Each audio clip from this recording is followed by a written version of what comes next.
Welcome back. More on our top story tonight. More than 2,000 Eskom workers face dismissal after embarking on a wildcat strike earlier today. The workers are members of the National Union of Mineworkers, a majority union at the power utility. The NUM is at loggerheads with Eskom over wage hikes.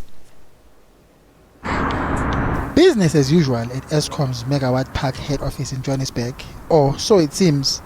The NUM says around 2,200 of its members, mainly in Mpumalanga province and KwaZulu-Natal, heeded its strike call today. They are on a strike.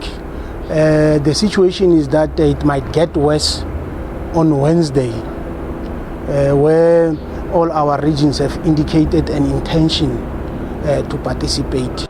The union is demanding a 13% wage increase, but Eskom management is sticking to 7%. Eskom says the wildcat strike has not disrupted operations at its power stations across the country. At 2 o'clock this morning at the Arnott power station, there was a group of people, about 20 or so, who were trying to put barricades on the road, but the police were quick off the mark to come and restore order. And so far, as I speak to you, all 27 power stations across the land are not affected. Eskom has vowed to act against those who took part in the strike.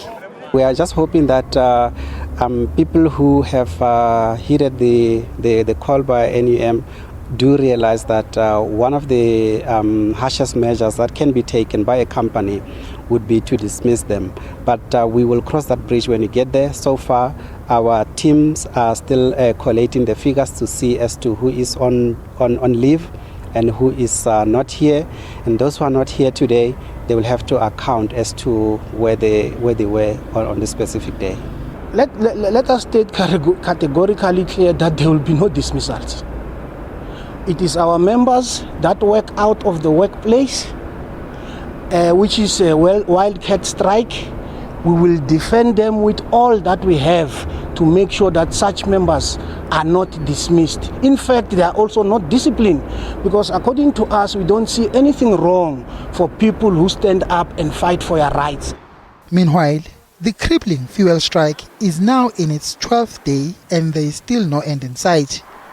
Employers are still refusing to give in to SABC's 9% wage demand. They are sticking to their 7%. And the employers are downplaying the impact on motorists. I don't think motorists are suffering. Yes, there might have been setbacks in the beginning. There might have been a few stations which couldn't get fuel on time for a number of reasons. But at this stage, I think our members have ensured that their contingency measures are in place and effective. Yes, there might be a few stations which are still impacted, but in a large scale, I think they have managed to make sure that there's fuel in the filling stations.